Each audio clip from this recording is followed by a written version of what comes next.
Hi guys, and welcome back to Wealth Practices. Imagine for a moment that you never have to stress about money again. Think about what your life would be like if you never had to worry about things like your bills, losing your job, or the economy going into a recession.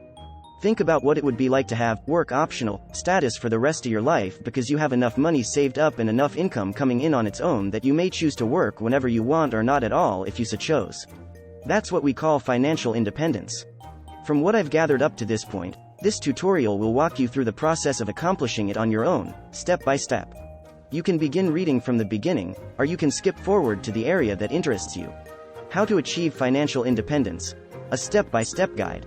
My struggle to escape poverty while climbing the financial ladder to relative wealth and how I did it. How to achieve financial independence. A step-by-step guide. To be financially free means to have sufficient passive income to ensure that you will not have to work for an extended period of time, or potentially ever again. This kind of income can be derived from the interest on bonds, high-dividend equities, index funds, rental properties, or any number of other trustworthy resources. You can consider yourself work optional, as long as your passive income is sufficient to pay your costs, as well as maintain pace with inflation while providing a margin of safety. It is irrelevant whether or not you wish to get a job. It depends on whether or not you are required to.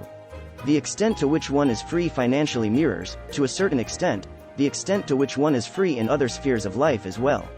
Level 1. In a sound financial position.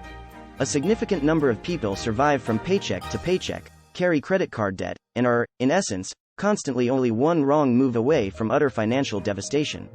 The first thing you need to do in order to achieve financial independence is to become solvent. This means that you have no debts with particularly high interest rates and that you have an emergency fund that can cover at least 3 months' worth of costs.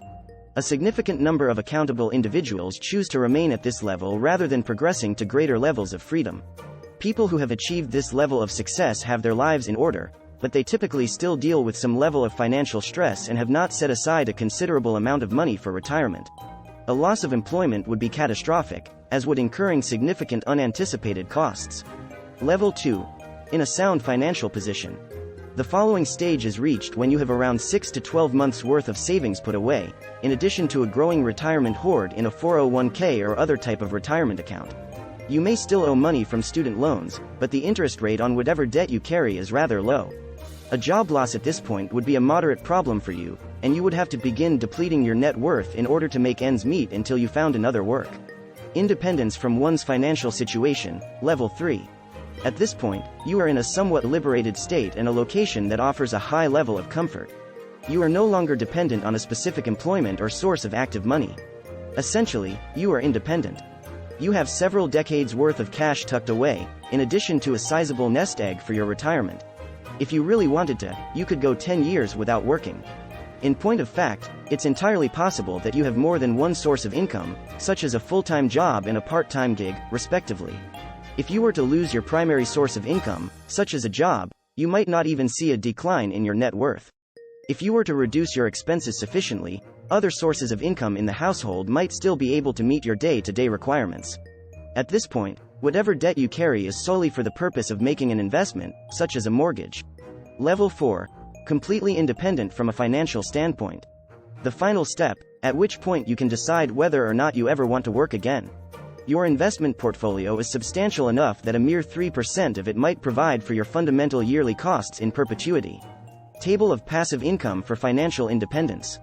In other words, it is reasonable to anticipate that a portfolio of $1 million that has a healthy allocation of stocks will, over the course of time, generate an annual income of $30,000 that will rise at a rate that is at least equivalent to that of inflation. If you focus on investments that provide income, the potential return might be even higher. If you need $60,000 per year in passive income, the value of your portfolio should be far higher, something in the neighborhood of $2 million or higher. How to achieve financial freedom. The majority of people will never achieve financial freedom because their living expenses continue to rise even as their income continues to rise. The majority of people will upgrade their homes, clothes, automobiles, and electronics in addition to taking fancier vacations whenever they obtain a promotion or their company experiences increased levels of success. They never start compounding their wealth properly and never save tens or hundreds of thousands of dollars for retirement when they are still relatively young. The majority of self-disciplined and hardworking individuals save between 5 and 10% of their annual income for retirement, which means they cannot retire until they are at least 60 years old. On the other hand, if you save between 30 and 50% of your salary for retirement, you might be able to stop working as early as your 30s or 40s. After then, you are free to act in any way you see fit. Typically, it is not about making sacrifices. A significant number of people approach the subject of saving as if it were an issue about when it is more appropriate to spend money, now or in the future. Whether or not to give up some of the present in order to have a more prosperous future. It's possible that what you're saying is partially correct, but in general, it's not how things operate. It turns out that one of the most powerful forms of happiness is flow, which is the feeling you receive when you are engaged in an intriguing activity or project. Flow is one of the most important sorts of happiness. The majority of people's level of happiness is not significantly influenced by their level of consumption. People experience a brief surge of happiness when they get new automobiles, larger homes, or nicer jewelry. However, as a result of hedonic adaptation, this happiness quickly dissipates. Regardless of whether we have one car or 5 automobiles or a modest home or a large home, our degree of satisfaction remains consistent with our baseline level. Therefore, having interests that produce flow is the key to success. Most of the time, these are low cost, and some of them even have the potential to be profitable side hustles. Some people may have hobbies that are more costly than others, which may imply that they have to make certain sacrifices.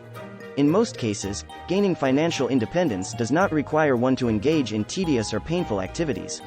It is not necessary to sacrifice joy in the here and now in order to have fulfillment in the future. Instead, the focus should be on finding ways to maximize joy in the here and now as well as in the future by reordering one's priorities and coming to terms with the fact that the things that truly bring joy to individuals are frequently unrelated to financial success. It's about spending time with the people you care about while engaging in activities that thrill you. What makes the majority of people happy is a combination of factors, including having spare time, not feeling stressed about money, spending time with loved ones, engaging in work and activities that are enjoyable, and obtaining sufficient physical activity to ensure adequate levels of brain endorphins.